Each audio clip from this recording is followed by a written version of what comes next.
Hello friends, नोडमेट के YouTube channel में फिर से आपका स्वागत है। आज हम लोग देखने वाले हैं एरे को रिवर्स कैसे करेंगे। ठीक है, तो सबसे पहले मैंने एक एरे ले लिया है। ये एक 10 एलिमेंट का एरे है जिसमें 10 एलिमेंट्स है। तो मैं यहाँ पे लिख लेता हूँ इंटीजर n = 10 जिसकी साइज़ 10 है।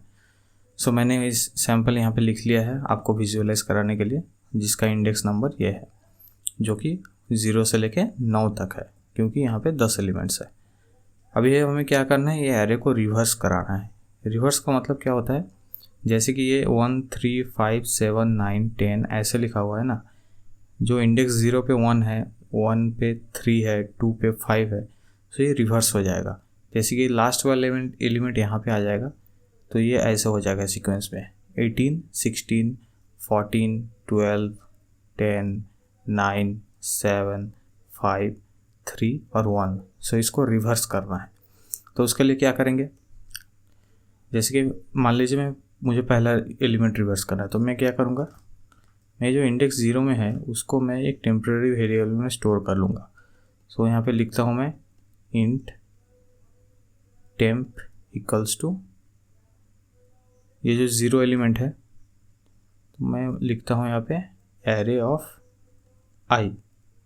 ठीक है, सो आई की वैल्यू यहाँ पे पहले 0 है।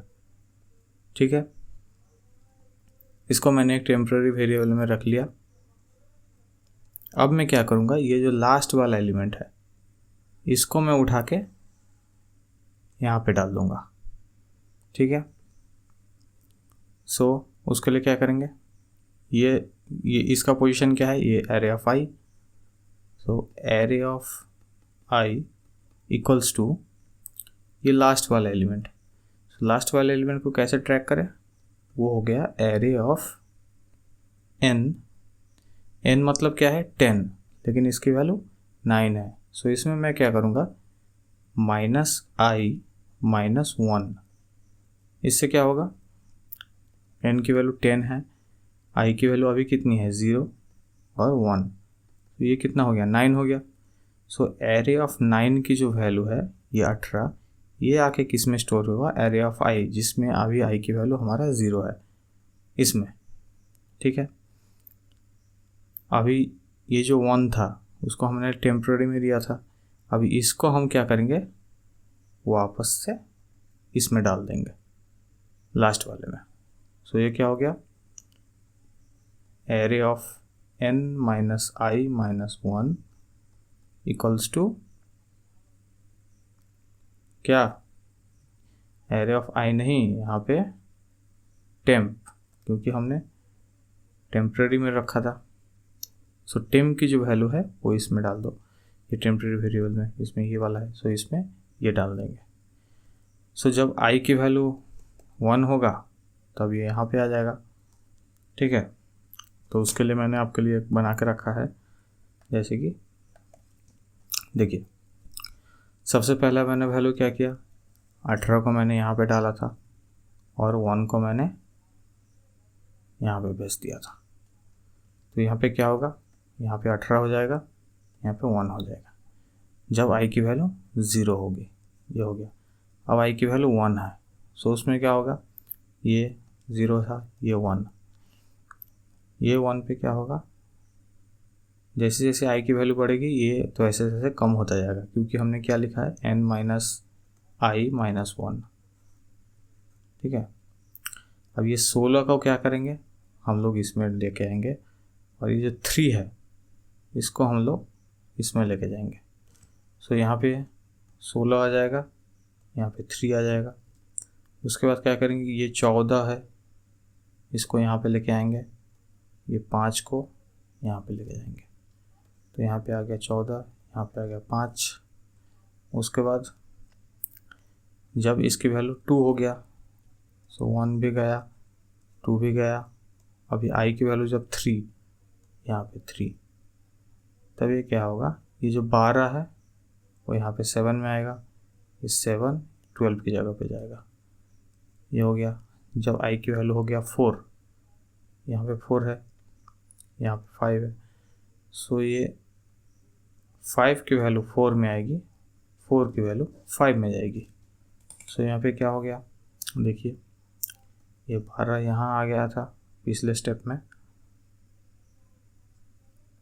यहाँ पे 7 आ गया था, उसके बाद यहाँ पे 9 आ जाएगा, यहाँ पे 10 आ जाएगा। सो ये जो 4 एलिमेंट है, फोर्थ मतलब आई की वैल्यू जब 4 है तभी हमने, देखिए ये इसमें आ गया, ये इसमें आ गया, तो हमारा एरे पूरी तरह से रिवर्स हो गया। देखिए 18 16 14, यहाँ पे 18 16 14, 12 10 9, 12 10 9, 7 5 3 1, 7 5 3 1। सो हमने कहाँ तक आइट्रेशन किया, 0 से लेके 4 तक। कितने एलिमेंट, 1 2 3 4 5, सिर्फ हाफ तक हमें ट्रैवर्स कराना है और बस हमारा एरे रिवर्स हो जाएगा। मान लीजिए अगर हम इससे आगे बढ़े तो क्या होगा, आई की वैल्यू जब 5 होगी, आई की वैल्यू जब 5 होगी, सो ये क्या होगा, जैसे जैसे हमारी आई की वैल्यू बढ़ रही है तो इसकी वैल्यू क्या होगा, n माइनस, जो n की वैल्यू कितनी थी 10, आई की वैल्यू भी 5 माइनस 1, ये कितना हो गया 4, 10 माइनस 5 माइनस 1 4। सो अब क्या होगा, ये जो 5 है और ये 4 है, इन दोनों में रिवर्स हो जाएगा फिर से। तो ये फोर्थ एलिमेंट में जो है फिफ्थ में चला जाएगा, फिफ्थ वाला फोर्थ में आ जाएगा। फिफ्थ में अभी क्या है, 9 है, ये हमारा शॉर्टेड है। सो फिफ्थ में हमारा 9 है, ये फिर से इसमें आ जाएगा, ये फिर से इसमें आ जाएगा। तो यहाँ पे 9, यहाँ पे 10, ये 5 में। अब ये जब 6 हो जाएगा तब इसकी वैल्यू कितनी हो जाएगी, 3 हो जाएगी, 10 माइनस 6 माइनस 1, सो ये 3 हो जाएगा। सो ये 6 के वैल्यू के साथ ये 3 का रिप्लेस हो जाएगा। ये 7 है, 7 यहाँ पे आ जाएगा, 12 वहाँ पे हो जाएगा। तो देखिए जैसे जैसे हम हाफ के बाद फिर आई की वैल्यू इंक्रीज कराते जा रहा है, ये फिर से पहले जैसा हो जा रहा है। ठीक है, यहाँ 7 के बाद फिर से यहाँ पे 5 आ जाएगा, यहाँ पे 3 आ जाएगा, यहाँ पे 1 आ जाएगा, यहाँ पे 12 के बाद 14 आ जाएगा, फिर 16 आ जाएगा, फिर 18 आ जाएगा। सो हमें जो इटरेशन है वो सिर्फ हाफ ऑफ द एरे के साइज तक ही लेके जाना है, उससे ज़्यादा नहीं। उससे ज़्यादा लेके जाएंगे तो हमारा एरे फिर से शॉर्ट हो जाएगा, मतलब फिर से रिवर्स हो जाएगा। ठीक है, सो उसके लिए हमें जो फॉर लूप चलाना है उसकी वैल्यू जाएगी n/2। ठीक है, अभी आप बोलेंगे इसमें इवन नंबर हो या फिर ऑड नंबर्स ऑफ एलिमेंट्स होंगे तो क्या होगा, कोई प्रॉब्लम नहीं होगा। n/2 अगर आप करेंगे तो ये हमारा क्या है, सिर्फ इंटीजर पार्ट ही लेता है। अगर इसमें ऑड नंबर्स भी आ जाएंगे तो ये सिर्फ इंटीजर पार्ट लेगा, तो हमारा वो बीच वाला एलिमेंट वो स्वैप नहीं होगा। ठीक है, तो चलिए हम इसमें थोड़ा कोड लिख लेते हैं। सो कोड में हम क्या लिखेंगे, एक फॉर लूप चलाएंगे, integer i equals to 0, i less than n/2, i plus plus, ये मेरा फॉर लूप रहेगा। इसमें एक टेम्परेरी वेरिएबल रहेगा int temp equals to array of i, और एरे ऑफ i में लास्ट वाला एलिमेंट जो कि होगा array of n minus i minus 1, और लास्ट वाले एलिमेंट में जो कि है array of n minus i minus 1, उसमें जाएगा टेम्प। ठीक है, तो ये हमारा है एल्गोरिदम जिससे हमारा एरे पूरी तरह से रिवर्स हो जाएगा। आपको सिर्फ ये ध्यान में रखना है, स्टूडेंट हमेशा इसको प्रॉब्लम मतलब भूल जाते हैं, तो इसको सिर्फ आपको याद रखना है बस, और हमारा एरे रिवर्स हो जाएगा। सो ये था सिंपल सा एल्गोरिदम। चलिए अब हम डेव C++ में ओपन करके देख लेते हैं, इसको रन करके कि ये सही से काम कर रहा है कि नहीं। सो हम लोग आ गए हैं हमारे डेव C++ में, जिसमें देखिए वही सेम एरे का मैंने एग्जांपल लिया है जिसकी n 10 है। अभी हम इसमें लूप चलाएंगे जो मैंने बोला था।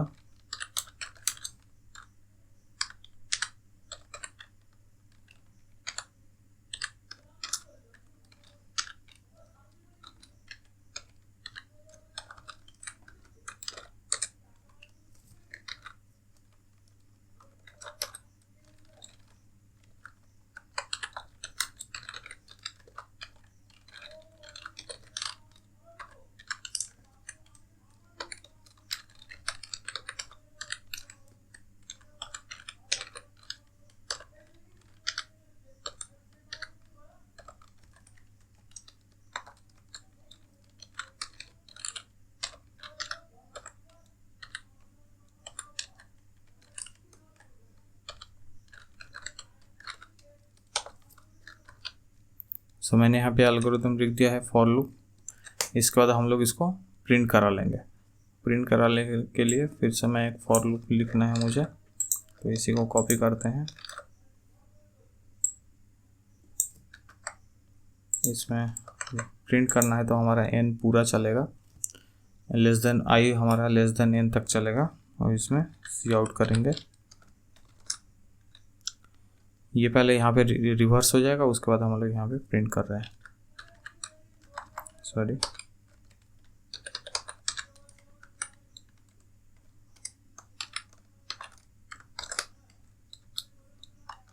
मैं कॉमा डाल दे रहा हूँ ताकि आपको पता चले, ठीक है। और मैं नई लाइन नहीं ले रहा हूँ, सेम ही लाइन पे हम प्रिंट कर रहे हैं। सो एक बार देख लेते हैं। इंटीजर i0 i++ टेम्प में एरे की वैल्यू आई, उसमें लास्ट वाला, फिर लास्ट वाले में टेम्परेरी। चलिए इसको कंपाइल करके रन करते हैं। कंपाइल हो रहा है,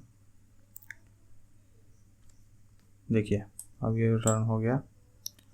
सो यहाँ पे देखिए ये 18 लास्ट में था, 18 पहले आ गया, फिर 16, फिर 16 यहाँ पे, उसके बाद 14, फिर 12, फिर 10, 9, 7, 5, 3 और 1।